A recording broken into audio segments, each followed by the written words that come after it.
Radio ijwi ry'Amerika ivugira i Washington DC mu Kirundi no mu Kinyarwanda. Mu Burundi mutwumvira ku mirongo migufi ya shortwave kuri metero 19 na 22. Mu Rwanda turi kuri FM 104 n'ibice bitatu y'ijwi ry'Amerika no kuri FM 88 n'ibice bitatu ya radio inshuti ya bose. Mu karere ka Gisoro muri Uganda mwadukurikira kuri FM 88 n'ibice 9 ya radio ijwi riyobora. Hano i Washington DC muri kumwe nanjye Edi Rwema ndabasuza mwese aho muri kandi mbaye ikaze mu makuru yacu y'aka kanya. Amakuru yacu kuri uyu mugoroba aribanda ku matora y'umukuru w'igihugu yabaye kuri uyu wa kabiri hano muri Leta Zunze Ubumwe za Amerika. Ibikorwa byo kubarura amajwi birakomeje. Abantu benshi yabo habutuze cyangwa ishoti uvuganye nawe wese yavuga yuko nta mahoro bafite kugeza igihe amatora nyine hamenyewe watsinze mugaragara. Uwo ni Bwana Matumaine Hubert Methode atuye mu mujyi wa Dayton muri leta ya Ohio, imwe muri leta yatsinzwe na Perezida Donald Trump.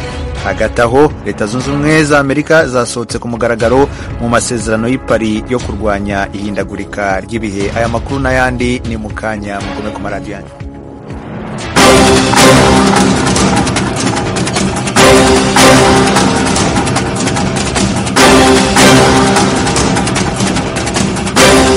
Nkuko nabivuze amakuru yacu y'uyu munsi turaza kwibanda cyane ku matora y'inahano muri Leta Zunze Ubumwe za Amerika. Abakandida mu itora rya Perezida wa Amerika bararyana isataburenge nkuko bigaragazwa n'amajwi y'abatoye akomeje kubarurwa. Mugenzi wacu Geoffrey Mutagoma araduha ishusho y'uko ibintu bihagaze ubu. Ibarura ry'amajwi y'amatora ya Perezida wa Amerika yabaye ku munsi w'ejo rirakomeje. Ntibirasobanuka niba umurepublikani Perezida Donald Trump ari bushobore gutsindira manda ya kabiri cyangwa niba umudemokrate Joe Biden ari umusimbure ku ntebe y'ubutegetsi.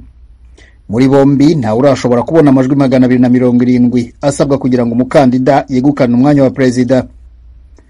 Amaze kubarurwa kuri uyu wa gatatu aragaragaza ko bombi bafite umubare w'amajwi wegeranye nubwo Joe Biden akiri imbere n'amajwi 220. Donald Trump ukiri kuri 213 amaze gutsinda zimwe muri leta zikomeye zigira ijambo mu byabaye mu matora.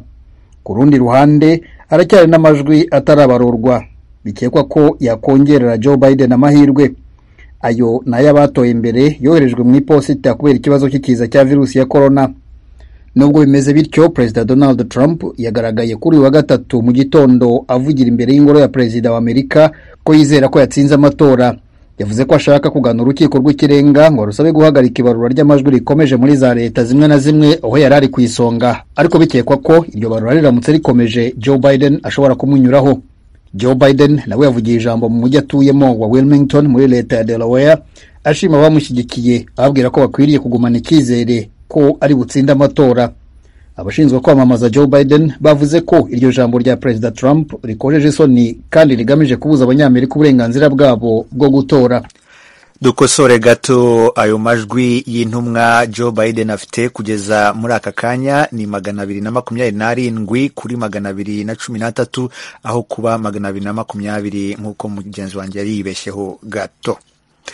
Leta Zunze Ubumwe za Amerika zasohotse ku mugaragaro mu masezerano y'Ipari yo kurwanya ihindagurika ry'ibihe. Thomas Kamilindi aratubwira uko bimeze. Amasezerano y'Ipari umurwa mukuru w'Ubufaransa yashyizweho umukono mu 2015 n'ibihugu n'imiryango mpuzamahanga byose hamwe 197.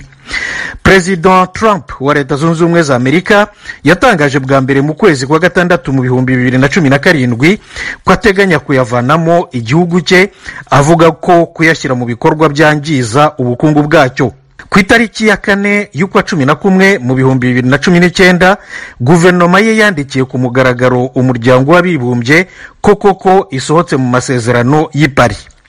kugira ngo ariko bibe burundu byasabye umwitangirizwa w'igihe cy'umwaka nk'uko amasezerano abiteganya. Umwaka rero wuzuye uyu munsi, bityo leta zunze ubumwe za Amerika ntikiri mu masezerano y'i Paris. Nicyo gihugu cyonyine gusa kiyavuyemo kugeza ubu.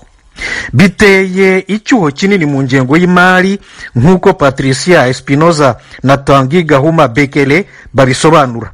Patricia Espinoza ni umunyamabanga nshingwabikorwa w'ibiro bihoraho by'umuryango w'abibumbye bishinzwe guhuza ibikorwa byo kurwanya ihindagurika ry'ibihe.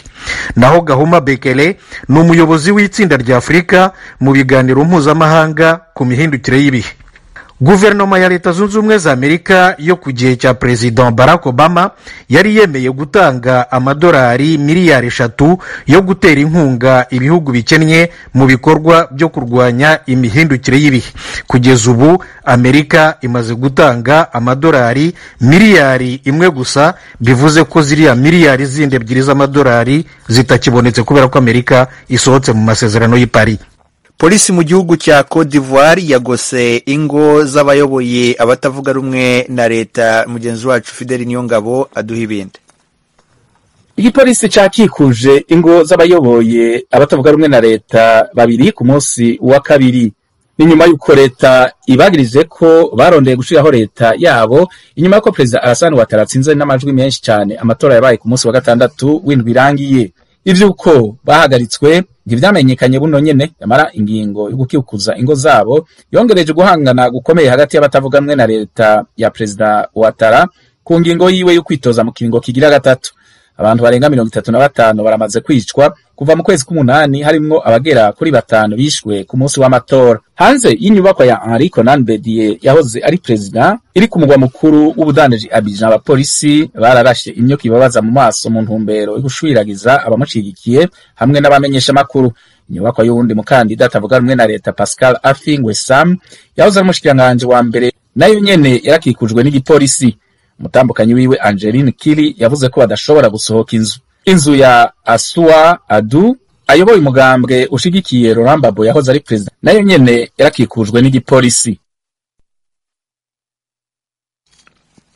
Radio Ijwi ry'Amerika ivugira i Washington DC mu Kirundi no mu Kinyarwanda. Virusi ya corona yongeye kuyogoza Uburayi. Ibihugu byinshi birimo birakaza nanone ingamba zo kuyirwanya. Thomas Kamirindi adufitiye ibindi bisobanuro. COVID-19 imaze kwica abantu barenga 1,216,000 ku isi yose, nk'uko kaminuza Johns Hopkins ya hano muri leta zunze ubumwe za Amerika na OMS ishami ry'umuryango w'abibumbye ryita ku buzima babitangaza. Mu bihugu bikomerewe cyane kurusha ibindi, leta zunze ubumwe za Amerika ni ya mbere n'abamaze gupfa barenga 232,000. Ikurikirwa na Brazil, Ubuhinde, Mexique n'Ubwongereza. Muri rusange umugabane w'Uburayi wose hamwe umaze gupfusha abantu barenga 270,000.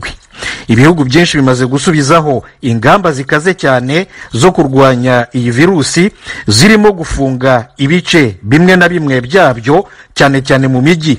Aha twavuga nk'Ubudage, Ubufaransa, Ubwongereza, Ubuholandi, Ubugereki, Autriche, Suède, Ubutaliyani, Kosovo, Lithuania na Croatia. Uburusiya nabwo buratangaza ko abandura COVID-19 bakomeje kwiyongera cyane, ariko ko ibitaro byaho byo bikibashije kuvura abayirwaye bose nta ngorane. Mu Busuwisi guverinoma yategetse abasirikari 2,500 kwitegura kujya gutera inkunga ibitaro mu gihugu cyose. Ipari mu Bufaransa abana bo mu mashuri yisumbuye agera kuri 12 bakoze imyigaragambyo yo kurwanya icyemezo cyo gufunga byose mu gihe cy'ukwezi. Polisi yabarashemo ibyuka biryana mu maso.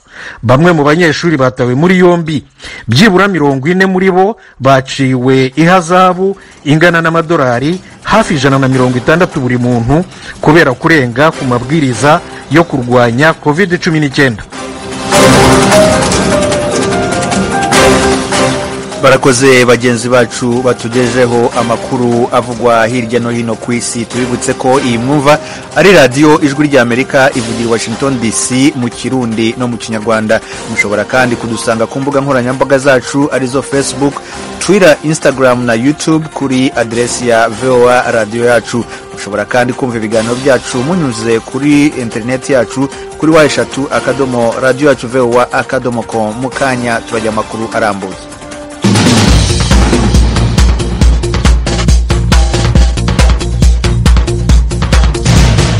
Nabivuze tugitangira aya makuru, turibanda cyane ku matora ya hano muri Leta Zunze Ubumwe za Amerika. Ibarura ry'amajwi y'amatora y'umukuru w'igihugu rirakomeje kugeza ubu. Ibintu ntibirasobanuka niba umurepublike President Donald Trump ari bushobore gutsindira manda ya kabiri cyangwa se niba umudemokrate Joe Biden ari bumusimbure ku ntebe y'ubutegetsi. Muri bombi nta urabona amajwi 270 asabwa kugira ngo umukandida yegukane intebe y'ubutegetsi. Ijwi rya Amerika rikomeje kuvugisha abanyamerika n'abandi bakurikirana hafi politike yayo uko babona ayo matora. Uyu ni Bwana Matumaine Hubel Method, atuye mu mujyi wa Dayton muri leta ya Ohio, yatsinzwe na President Trump. Leta yavuganye kuri mikro na mugenzi wacu Etienne Karekezi. Hanga turi amajwi twakiriye byabaye nk'ibitunguranye gatoya kuko gimba muri state ya Ohio hari icyizere yuko zatwarwa ishobora kujya ku mukandida abademokrate bakayitwara, ariko ntabwo byakunze. None state ikomeye cyane ya Republican batenyubasha kwitsinda state yatsinzwe na Trump. Ariko urebye muri rusange ko twakiriye amatora ni nk'uko abandi bantu bose mu gihugu bameze. Hari ikintu kimeze nk'igirahiro, hari ibibazo abantu benshi bibaza, hari mbese abantu benshi haba utuzi cyangwa inshuti uvuganye nawe wese avuga yuko nta mahoro bafite kugeza igihe amatora nyine hamenyewe uwatsinze ku mugaragaro. Uvuze ko musa nk'abatunguwe, unakomoje ku kibazo cy'uko hari abantu bafite impungenge ko muvugana. Ubona se gutungurwa kwanyu cyangwa se kwawe kwaturutse kuki? Ugutungurwa kwacu kwavuye kuri polling, donc ibibazo bagenda babaza abantu babaza uko bazatora. Ari amaperereza?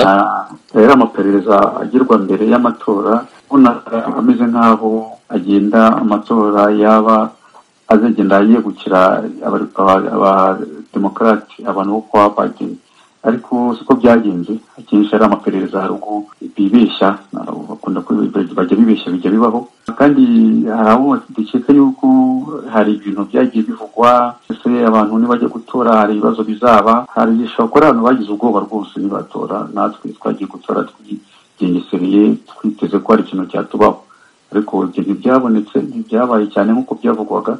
Twibutsa abatwumva ko amajwi amaze gutangazwa ni za leta zimwe na zimwe, izindi ntabwo amajwi ya nyuma aratangazwa, bivuze ko uzaba perezida wa Amerika ntaramenyekana. None se Methode, urebye ari wowe ubwawe itora n'ibangano birumvikana, ariko se ari wowe ari n'abantu muvugana, ibintu cyangwa se ingingo batoye bashingiraho ku bakandida babiri ku mwanya wa perezida ni nk'izihe watubwira?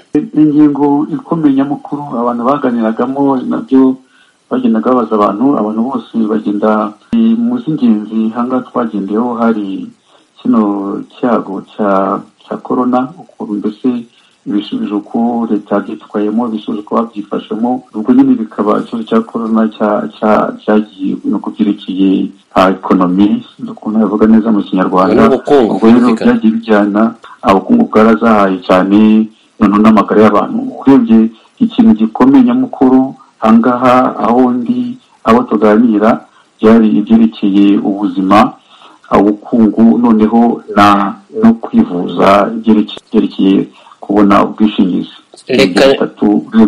Abo nganira nabo mvuga nabo bitwaje kugira ngo batore. Reka nshamikire kuri izo ngingo ukomojeho. Icyo se wowe wumva wifuza cyane perezida uzatorwa yakora cyambere ku buryo bugaragara niki? Icyangombwa cyambere n'amagara y'abantu, nuko bafata ibyemezo n'ingamba zikomeye zo guhangana na kino cyago kitwugarije. Ubu gucyago kivuye mu nzira n'ubukungu bwatera imbere, ibyo bivuye mu nzira hakaba hasigaye n'icyerekeye kubungabunga amagara y'abantu, bakareba ko bashakira ubwishingizi ku baturage benshi. Hari abantu benshi baba muri kino gihugu n'abo tubana n'abo tuzi b'inshuti badafite ubwishingizi. Uwo yari Matumaine Hubert Methode utuye mu mujyi wa Dayton muri leta ya Ohio, yari kuri mikro ya mugenzi wacu Etienne Karekezi kugira ngo twumve neza ishusho y'uko amatora yagenze n'icyo imibare imaze gutangaza isobanuye muri politike ya Amerika. Twiyambaje Professor Jean-Marie Vianney Higiro wigisha itangazamakuru na politike muri kaminuza yitwa Western New England College muri leta ya Massachusetts mu burasirazuba bwa Amerika.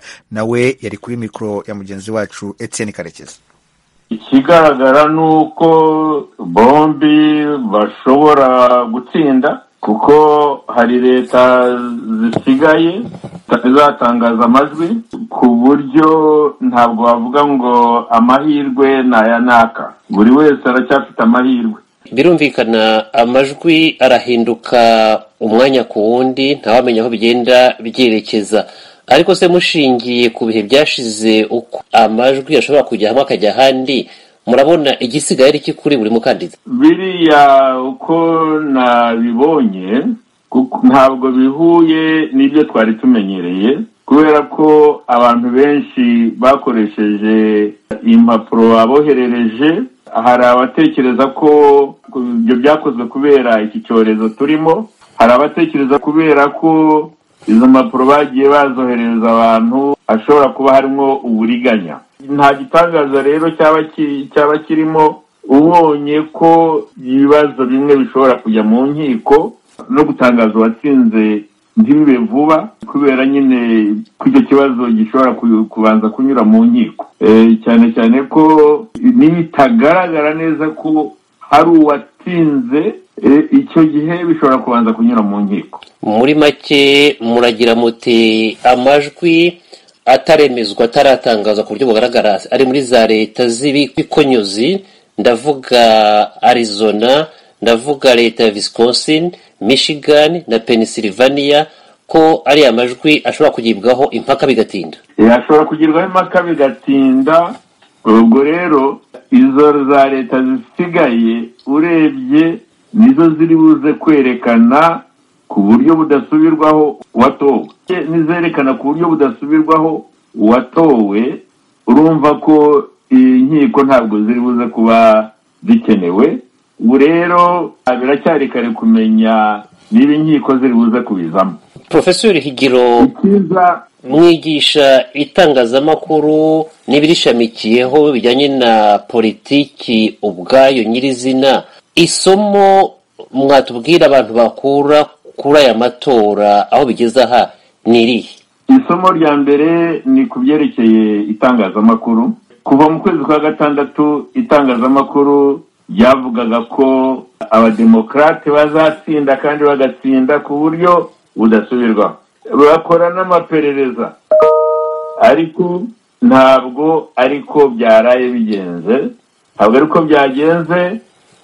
Byameze nk'ibyo bushize muri 2016, aho nanone ibinyamakuru iperereza byatubwiraga ko uzatsinda ari Hillary Clinton, kandi ntabwo ariko byagenze. Siko byagenze. Ni ukuvuga rero ko ibinyamakuru, abantu bakora iperereza bagombye kongera gushishoza, bagasubira mu buryo bwo gukora iperereza, dore ko ubu haje uburyo bw'itumanaho abantu bakoresha ku buryo kumenya umuntu, kugira ngo abanyamibare bakore uburyo bwiza bwo gutuma iperereza rigenda neza, bigomba kuba bigoye muri iki gihe. Ndabashimiye cyane Professor Jean-Marie Vianney Higiro. Nanjye ndabashimiye kuba mumpaye ijambo. Urakoze Etienne Karekezi. Tugume ku matora ya hano muri Leta Zunze Ubumwe za Amerika. Ni amatora arimo gukurikiranwa n'abantu benshi hirya no hino ku isi. Kuba Amerika itaramenya uzayiyobora mu myaka iri imbere byakiriwe gute? Professor Deogracias Nkinahamira ari Bujumbura mu Burundi, amaze kuvugana na mugenzi wacu Frederic Nkunikije. amatora ukuntu tuyabona nibaza ko n'abandi benshi ariko bayabona kuko tuyumviriza hirya no hino azanana ku marezo sosiyo. Urabona ibintu bikorera hariya byose urabona birimo ku munota nka jewe kuba mu gitondo pratikima nta kindi ndaba kubera nkunda etazone cyane muganda kubera narahabaye narahize no nante iyo naragumya agatima ka Amerika mugabo tuvuga ngo batogwa ndabazi mugabo système ndayumva système de grands électeurs système ya la vote du peuple différence ndabyumva. Ikintu rero nakubwira cy'ubu ni uko ndabona amatora yatanguye mu ngorane barangana cyane baravugana cyane ukuntu bitari bwaboneke entre Trump na Biden. Hariho icyuka kibi kandi icyuka giterwa cyane cyane n'ibintu baregana yerekeye amadosiye. Mwaravuga amadosiye y'uwundi akavuga amadosiye y'uwundi bakavuga bya mwavuga bati ya COVID-19 yabaye margere akavuga n'ibindi ngo by'amataxe n'ibindi navuga Trump amatarama nakavuga rero uri mu skandal menshi uri impliqué mu skandal menshi muri Ukraine muri pedophilie yo mu bintu by'abana ibintu nk'ibyo. Donc urumva ni ibintu bikomeye cyane bishobora gutuma uwutsinzwe udatoye amatora akarisika no gucaja muri byo. Turetse ivyo bintu nk'uko bivuze neza cyane bose bagiranije, ariko hariho n'ukuntu rero amatora muri Amerika uwayatsinze atamenyekanye ku munsi wa mbere nk'uko vyahora. Nagira ndabikije ko urabona hariho ukuntu amatora abwirizwa kugenda kandi bakaheza barashobora no gutanga inyishu kuri uwo munsi nyine w'amatora. Mugabo amarorezi mashake tayifise ukuntu yikomborta nta esa nimwe yikomborta kimwe n'iyindi imwe yose decida ko ivyumva. Alors ndaguha an example yo muri Florida bahereye guharura ku mavote barikosibona sitadiri vy'amateste vyacu nivyo bahereyeko, hanyuma baza gutangura guharura abantu baje gutora rutuba. Mugabo nko muri Pennsylvania par exemple ejo bahengereye amasaha ageze ku mugoroba baca bahagarika guharura umenga no muri Arizona n'ahandi. Urabona nko muri Florida par exemple Trump yatsinze, Pennsylvania ari en avance, no muri Arizona ari en avance, je crois Wisconsin. Muri Arizona ibiharuro biguma bihindagurika justement biguma mugabo ari hafi na hafi ariko izindi aho bagaritse hose yari imbere. Nicyo gituma hajya ku mugoroba aciye adekarara ko yatsinze. Aho bagaritse hose yarasanzwe ari en avance au niveau y'amanota mugabo wumvise onye ari en avance mugiharura mukirimo kuri 45% sanba kazi ko watsinze no. Ako kamuna ko eka igihe yatangaza ko yatsinze mwavyakire gute mwebwe mu birabira kure? Je personnellement aho tuyaga ni bakimgo bariho kusema meza nema famille abantu ngabo. Mugabo sino jewe nibaze yuko ivyo Trump yagize akavuga akadeklara ko yatsinze nawe nyene n'ingwano yindi mu bindi nkakugira bari bavuze ngo barahagaritse amatora. Rero bivuze juste Trump guharura barahagaritse guharura n'abacyavuga ngo jewe gufika ndindira na muzo considere ko natsinze.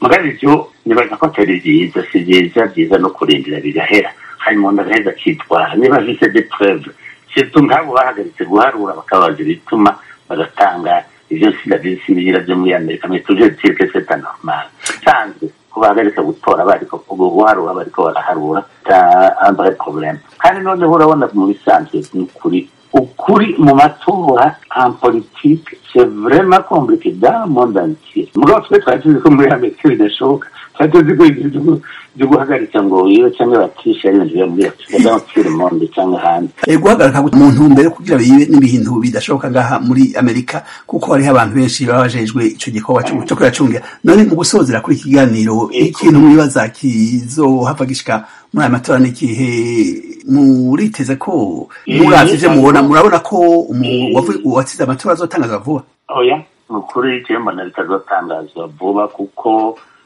hariho ikintu gikomeye bashizemo abantu bababo nka les démocrates barafise un groupe de 627 avocats muri jeune assemblée hanyuma na Trump arafise abandi bigiye mu by'amavoka urabona abandi kuja mu bakaburana bagahara bagira gute n'ibintu bidashobora kuboneka birashobora kumara ibintu byose bitaraboneka bikamara n'iminsi irenga mugabe ikibabaje cyane cyane se n'icyo nuko hariho bijya bya antifa n'abandi bashaka guperturba ampe kurabona hatari abantu babasutse n'abandi niyo problème yandi banka hose mu gihe abantu bari kuri 50-50 babangabanganye mu majwi usanga banganye mwese kugira ngo natsinze kugira ngo natsinze abashaka n'umwe bagasutana n'ubundi abashigikiye umwe n'abashigikiye ubundi ugasanga bashobora kutana mu mitwe mu ngorane ariko narumvise neza yuko ngo babiteguye bagashyiraho la garde nationale iri partout dans toute la ville iri kugerageza kusobikuraho. Professeur de Gracias nkinahamira murakoze cyane rwose kubura aka kanya maha radio ijwi ry'Amerika. Yego murakoze namwe.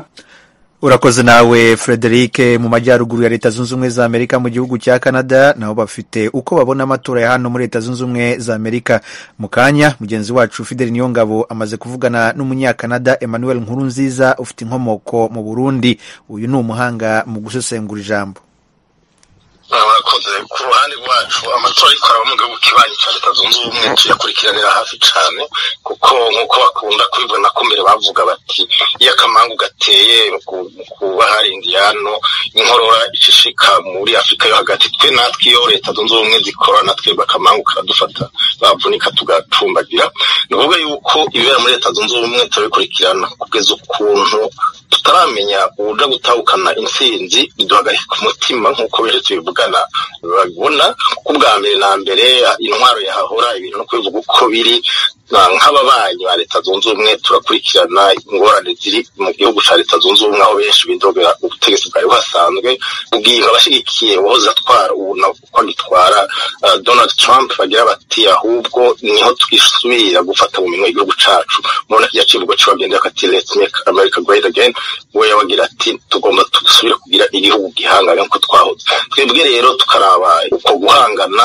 n'ubatanu mwaratsinda ubundi nk'uko ari kimenyamenya c'uko bwa mbere na mbere bwa bundi ibivugwa mu binyamakuru ni ukubyitondera kuko niko Joe Biden asa n'uriwe afise amajwi amaze guharurwa menshi amajana 38 ugereranyije n'amajana 213 ya Donald Trump ariko uciye uraba amaleta asigaye nta gisigura yuko ari ngombwa ari byo ko Joe Biden ahava atsinda. Ku bijanye na Canada wihweje abanyakanada no ku rwego rwa leta ubona bahagaze he cyane cyane nko ku rwego rw'abategetsi? Muri Canada abenshi bifuza ko hahinduka intwaro ivyo ni uko benshi bameze bituma navyo bikaba bivuye n'inkurikizi z'intwari yasanzwe ya Donald Trump mubona yuko Canada yakiri impunzi zirengeye z'abantu bahunga intwaro ya Trump cyo kimwe n'abanyamahanga basanzwe bari hiyo Trump yagomba kwirukana badafise ibyangombwa. Hakaba kandi nuko muri Canada ku rwego rw'igihugu cyose federal government igihugu gitwarwa n'umugambwe wo ibubafu uko bavuga abaribero uretse intara zimwe nk'itwayemo ya Ontario yitwarwa ahubwo n'abagenda kubyimira bya kera kujya kw'aba conservatives donc ari bo ndetse n'abarepublika mu kwa Trump kaba rero tuzi inkurikizi igihe bo mwongera ikiringo tuca tumenya imigambi twebwe ino isanzwe ibabaje igoye abanyagihugu aho mu ntara nk'iyo ntumbereyemo ikibazo cyo kwigisha abana kugabanya abigisha no kugomba kugabanya amahera yo kuvuza abanyagihugu ivyo bikaba biranga intwaro za droite no kuvuga ko ico kituma tubikurekeranira hafi naho abenshi bifuza bati kuri ubu agatwara Joe Biden hari bija guhinduka. Muri mbake mu kurangiza kuvyerekeye akarere ka Afrika muragakurikirana akarere ka Afrika n'imigenderanire gafitaniye na Amerika nibaza ko Afrika yiteze iki uzotsinda kuri aya matora ibibona gute ku bwanyu amakuru mufise muri make cyane? Abanyafrika bahanza kurikirana hafi politike muri Afrika abanyafrika babifata cyane agira bati harageze turifuza ko turonka umukuru w'igihugu abantu agaciro kababereye nivyo hari ibihugu nka bingahe usanga biheruka koroherwa ku ntwaro yiwe nk'ibyaronse imigenderanire bitari bisanganywe ariko ku rundi ruhande hariho nk'abarundi nkaje kabundi akurikiranira hafi ibyo Burundi nibaza intwaro zahitiye z'abarepublika cyangwa z'abademokrate ingene bifashe ku kibazo c'injyane zari mu Burundi umuntu ari bagati bikabandanya intwaro ihari bizogiranira imigenderanire yihe kuri ubu niho hatsinda Joe Biden azobaca hindura ingene yahora imigenderanire y'u Burundi na Leta Zunze Ubumwe zari zifashe azokorohereza n'ivyo canke azokomeza ibihano no kugorana kwari kwasanzwe bimwe n'ivyo umuntu ashobora kwibaza. Arakoze bwana Emmanuel Nkurunziza ni umunyakanada ufite inkomoko yo mu gihugu cy'u Burundi yaganiraga na mugenzi wacu Fideli Niyongabo. Shuti mwari muduteze amatwi, aha ni naho dusoreje amakuru yacu yo kuri isaha. Tubashimire kuba mwaduteze amatwi, nshimire kandi Geoffrey Mutagoma wamfashije kwegeranya aya makuru na Engineer Joe wadufashije kuyabagezaho. Muri studio ya 7 hano i Washington DC mwari kumwe nanjye Edirwema. Reka mbasezereho mbifuriza amahoro n'amahirwe.